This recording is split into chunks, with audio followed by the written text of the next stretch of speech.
يلا حطوا طاقتكم على الورق وسموا الله بسم الله.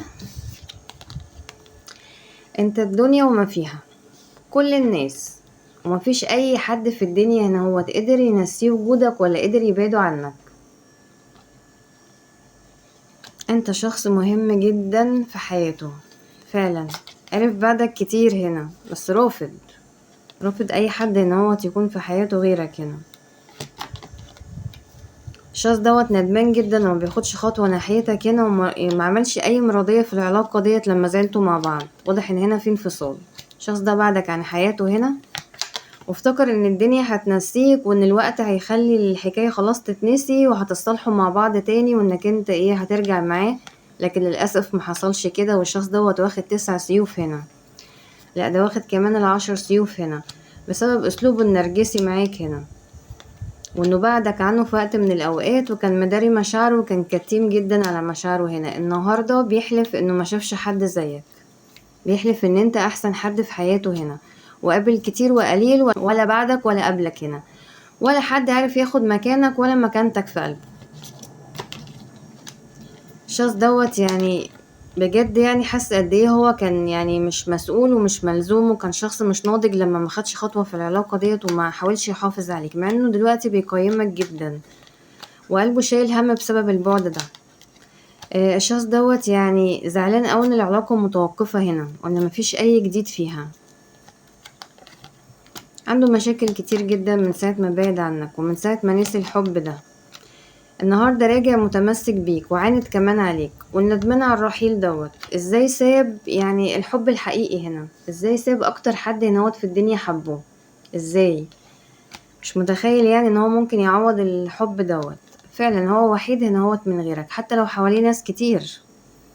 انت اللي في القلب هنا، انت اللي في القلب، وانت الشخص اللي هو مفتقده فعلا. حتى لو حواليه كل الناس دي، حتى لو عنده عروض تاني، حتى لو في حب في حياته او ناس بتحبه او بتقدم عروض هنا برضه هو مش عايز. محيره انت، محيره. ازاي انت فرحان من غيره؟ ازاي انت عايش وهو بعد ما العلاقة دي انتهت هو مش قادر يعيش كده؟ بيحاول ان هو يركز هنا ويفكر ازاي يصلح الدنيا لانه بيحبك جدا هنا ومقيم العلاقة ديت دلوقتي وبيعد الخسائر. كان شايفك هنا 7 كؤوس وهنا انت 7 عملات، شايف الخسائر بعدك، مش لاقي حد زيك، مفيش حد معوضه حبك ولا مكانتك هنا. هو اللي نهى العلاقة الشخص دوت، او قلبه عليك هنا ونسي العلاقة ديت، لكن هو دلوقتي راجع بكل الحب، عايز استقرار هنا. الشخص دوت هيبطل تلاعب هنا. استغل حبك قبل كده الشخص ده، كان عارف انك انت طيب جدا حاول ان هو ياخد منك كل حاجة هنا. استغل وقتك وحبك وطاقتك وحنيتك، وممكن يكون استغلك ماديا هنا، استغلك في كل حاجة هنا. كان عارف انك انت طيب جدا، دلوقتي عايز يعمل بدايات جديدة. نفسه تنسى الشخصية القديمة، الاسلوب المش كويس اللي هو كان بيعاملك بيه، كسرة القلب اللي كسرها لقلبك هنا بطريقته وباسلوبه وبأطراف تانية. الشخص دوت عنده خذلان هنا وحسرة وزعل كبير قوي، بيفكر هنا هو بنضوج وعقل كبير، ما بقاش زي الاول، مش نفس الشخصية القديمة هنا. رافض جدا ان هو يبعد عن الحب الحقيقي اللي هو عمره ما شاف زيه. بيتمنى تكون انت كمان لسه بتحبه زي زمان، نفسه يشوف شوية حب من بتوع زمان، عايز يصلح جدا في طاقته تصليح هنا. خايف جدا ياخد خطوة، ملوش وش الشخص دوت، هو متعلق بيك هنا بس حاسس ان العلاقة هنا فيها مشكلة، خايف يجازف هنا ويجي، ملوش عين ملوش وش، يرجع بتاع ما هو اللي كان مشي من الاول وهو اللي اختار الرحيل من الاول وكان واثق ان هو مش هيرجع هنا هو التاني. الحب جابه، الذكريات جابته هنا الشخص ده. تعالوا نشوف اكتر هنا. ظلمك، هو عارف بان هو راح ورا ناس تانية، بجد هو عارف كتير وقليل بعدك، بجد يمكن خسرك عشان ناس كتير هنا هو كده، لكن هو دلوقتي شايف الاختلاف. بعد ما قابل ناس غيرك عرف انت عرف قد انت جميل في كل حاجة، شكلا وموضوعا، اخلاقك، تربيتك، اسلوبك، ذوقك، كل حاجة فيك كانت جميلة جدا. معاملتك ليه، احترامك لحبه. دلوقتي هو ندمان جدا على الخسائر ديت، وضح له جدا الشخص دوت ان هو اللي بعدك بالعافية عن العلاقة دي، انت عمرك ما كنت عايز تسيبه، انت كنت بتحبه فعلا.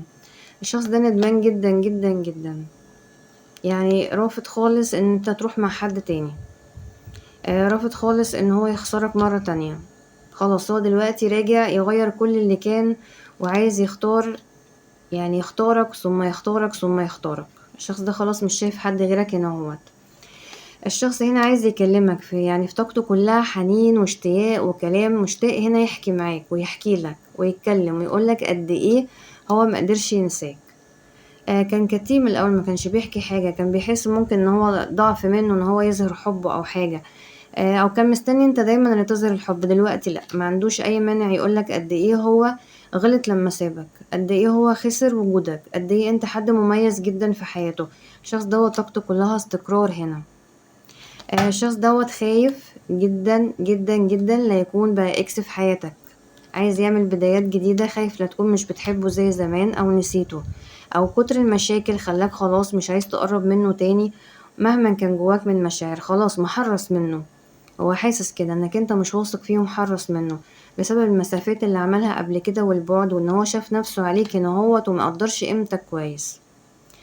الشخص ده بجد زعلان جدا جدا جدا، مش قادر يتخطى العلاقة ديت، مش قادر يتخيل انك انت ممكن تكون لأي حد تاني، بيتمنى ان هو فعلا يجي يرسم معاك ان هو في العلاقة ديت، مش عايز ينساك الشخص دوت، بس هو مش عارف موقفك منه ايه، بيراقبك مستني يشوف منك اي حاجة هنا هوت، خايف تفتكره متلاعب زي زمان، بيتمناك هنا هوت في النصيب وتكون معاه في شكل اجتماعي هنا.